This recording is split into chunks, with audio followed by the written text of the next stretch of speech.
Yes, I can, but I think you might be disappointed by the answer because weightlessness is very, very normal after a while. So if you were up here with me, we would be talking just floating in weightlessness, but we wouldn't think anything about it because we get used to it so quickly.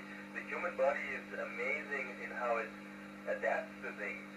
So some things are harder than in weightlessness because everything wants to float away. So my pens and my spoons always want to float away. But also on the other hand, you can carry heavy things without any effort, just with one finger, and that makes it very convenient. Over.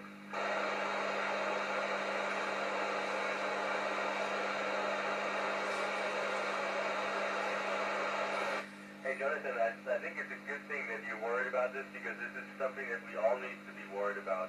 Yes, we can see some impacts like glaciers in the mountains getting shorter or lakes drying out. That's climate change. I guess from up here when we look down on this planet, it becomes very obvious that everything that we have down there is a resource that is finite, that has an end. It's not endless, right? So everything that we use, all the resources in the ground,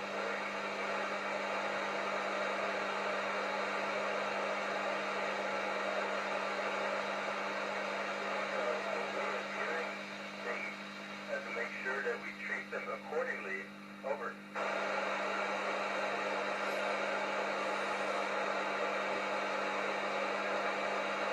Hey John. Oh, I had a lot of children's dreams.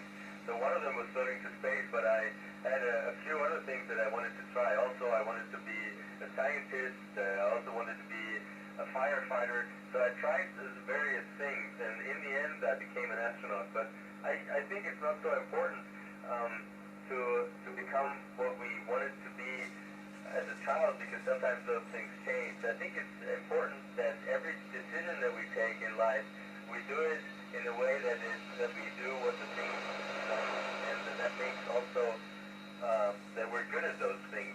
And if we have opportunities, that we take advantage of them. So if something comes your way that you like to do and you think you would be good at it, well, give it a try and don't give up. Over.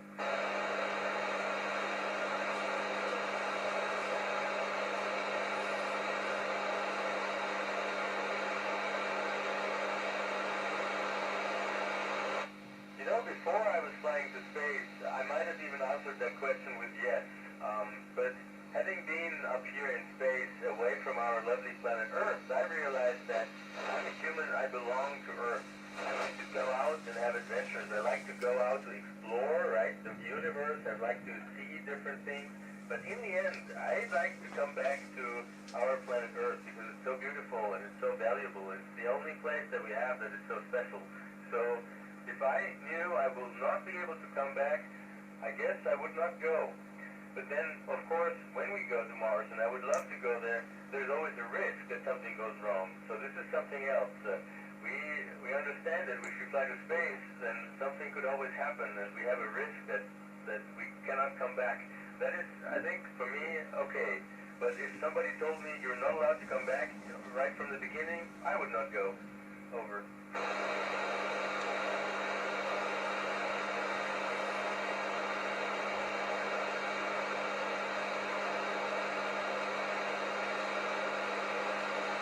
Yeah, okay, I'm unfortunately not the real expert on music matters, but my colleague up here, Sergey, he has a guitar and he's really good at playing the guitar in the inside of the space station. On the outside, that wouldn't work. You're completely right, because there's no air, so nobody would hear it, and there would not be sound generated by the instruments. So music is unfortunately limited to the inside of the space station. Over.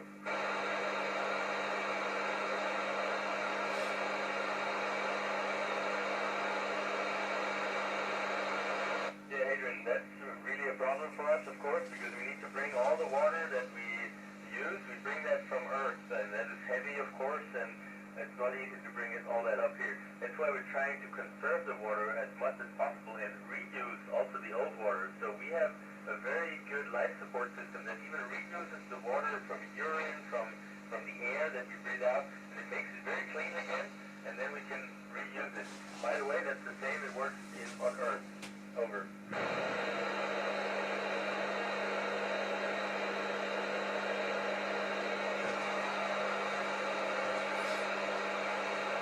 Hey, Lola. So on the inside we have about 21 degrees. It's really nice. We can float around in t-shirts. But on the outside, we cannot measure temperature because vacuum does not have a temperature. We can just measure the surface temperature of the space station, and that varies. If it's in the sun, it's about plus 130 Celsius, so more hot than boiling water. And if it's in the shade, it can cool down to minus 130, so it's very, very cold. And every time we fly around the Earth, that changes, of course. Over.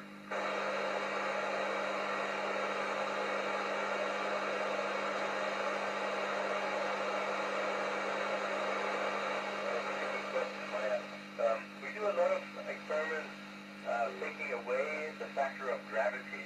Like if you want to study how different metals in the molten metals mix up, we can only do that up here.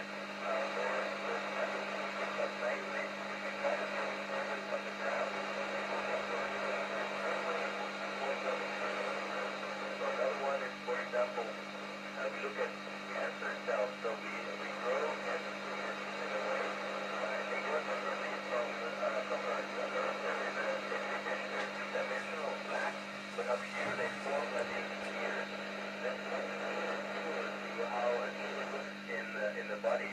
So actually up here we can test medication much better than down there on Earth, because up here we have more realistic conditions.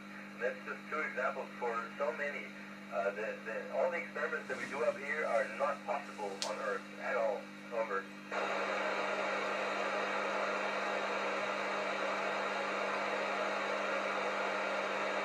Oh, that's a difficult question. I don't know which one. We did so many. I mean, we have more than 100 already. I think one of the ones that I'm most impressed of is one where we can look into live cells. We have a microscope where we look into the cells and what they're doing while they work. Also, of course, many experiments we are getting data. We are the experiment subjects, meaning like we look at our immune system, we take our blood and investigate it, and that way we help people on Earth who have illnesses, different illnesses on Earth, and that way we can contribute to helping a lot of people down there on Earth, and those are usually the ones I like most. Over.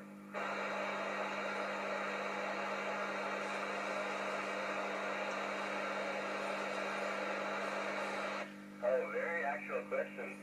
Just yesterday I assembled a new life support system that we flew that was built in Europe, and that is a new system that can produce oxygen from water, and it can reclaim water from the space station atmosphere, make new clean water out of old water, and that's the system that we need when we fly longer into space. When we fly to Mars, we need a system like that, and that's why we're constantly trying to improve and make our systems better that we have.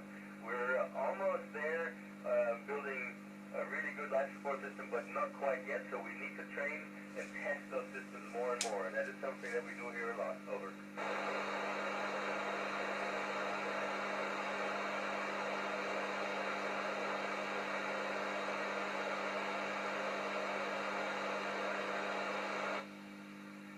Belgian, unfortunately we cannot hear you anymore.